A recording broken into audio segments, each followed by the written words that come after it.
Hey, what's going on, everybody? This is Mark from Solo Games. Did Wizard of the Coast actually do something correct?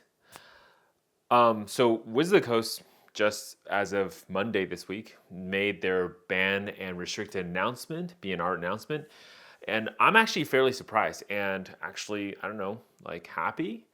Now, to kind of start off this conversation, I am not a modern player. I do not really play modern constructed, all these formats. I basically purely play limited. However, I did watch the modern finals. I watched some of these matches, and I am in general interested in the kind of like the way that the metagame's kind of shaping out to be because I have to be. As a vendor of Magic, as somebody who sells singles, I need to stay ahead of I guess the curve, understand exactly where all the decks are going, the deck techs are, because honestly, that's how you sell money, right? That's how you make money because you have to understand what players are anticipating, what players want cards wise.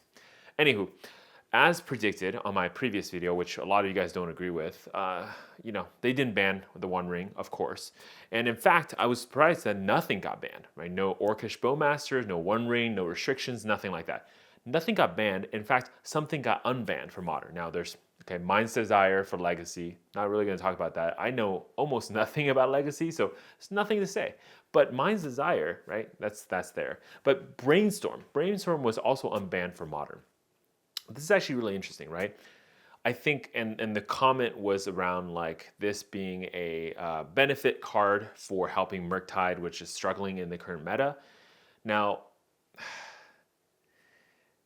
in my opinion, right, this is Wizard of the Coast kind of like setting in and giving players kind of like a head of warning, say, hey, by the way, we're watching the One Ring. We're probably going to ban it soon, but we kind of can't ban it until we finish selling all the products that have, the One Ring in it, and then we'll go ban it, right? So for all of you guys out there hoarding One Rings, something to think about, right? What happens next year in February when the next set comes out, whatever, then they reconsider the ban list. Is that when we see the ban hammer drop on the One Ring? Who knows?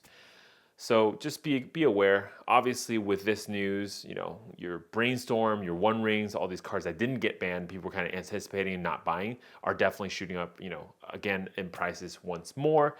And so take it for what it is. Personally, I just think that this is actually a really good reaction from Wizard of the Coast. In fact, it's kind of like what I really wanted to hear from them. It's this more creative way to think about ban lists and or not ban lists. And there's actually quite a bit of cards already on the ban list for Modern. And it's really cool to see that Wizard of the Coast is actually thinking about like how to make the game, improve by unbanning some of the cards and adding more options to the kind of play and the style and the format. I think I want to see this type of behavior kind of span across other formats. In fact, if they are more willing to unban cards, right, for other formats, I think it's fine if they ban more aggressively because it's kind of like a little bit more fluid. It's almost like how a lot of these digital card games work where, you change cards frequently if to kind of like shift the meta or like, basically you neuter a card. Or raise a card up, buff a card, etc., and make it different. This is what happens to Hearthstone quite a bit. That's kind of not a bad thing for a card game, especially if it's a physical card game, right? So I think there's some cool things that I'm seeing from Wizards. So honestly, this video, surprise, surprise, is actually just kind of me saying, hey, I think Wizards of the Coast actually did something correct. And I do like this direction. I do like this more open, and let's see what happens type of thing. Now, is the One Ring oppressive? No, I don't think so. Right? I still argue that there could be cards that are staple in a certain format. It's not oppressive because every deck can have access to it, and maybe it just becomes a staple. Like, something that basically every deck's going to want to run because it's pretty good and it gives you options. And it also maybe gives decks that don't want to run it another option, another way out, or because you're expecting this thing, right? So if every other deck's running this card and you're not running it and you have a good answer against it, that's fine because now their decks have a slot that's taken up by this card and you have a counter for it. So I think it's just really creative. It's because putting the onus or the pressure on the players to go solve this problem in a very creative way. In my opinion, that's not bad. And giving them more options. By unbanning cards, they're giving more options. Now, is Brainstorm huge, right? Is Brainstorm really going to change things? Who knows? And I heard, like other people tell me like Ponder would probably have been a better option, those kind of things. I don't know enough about the format to really comment on that. I do think Ponder is a more powerful card. And now with Brainstorm Unbanned, there are other deck options of Murktide that are now maybe more possible for Modern.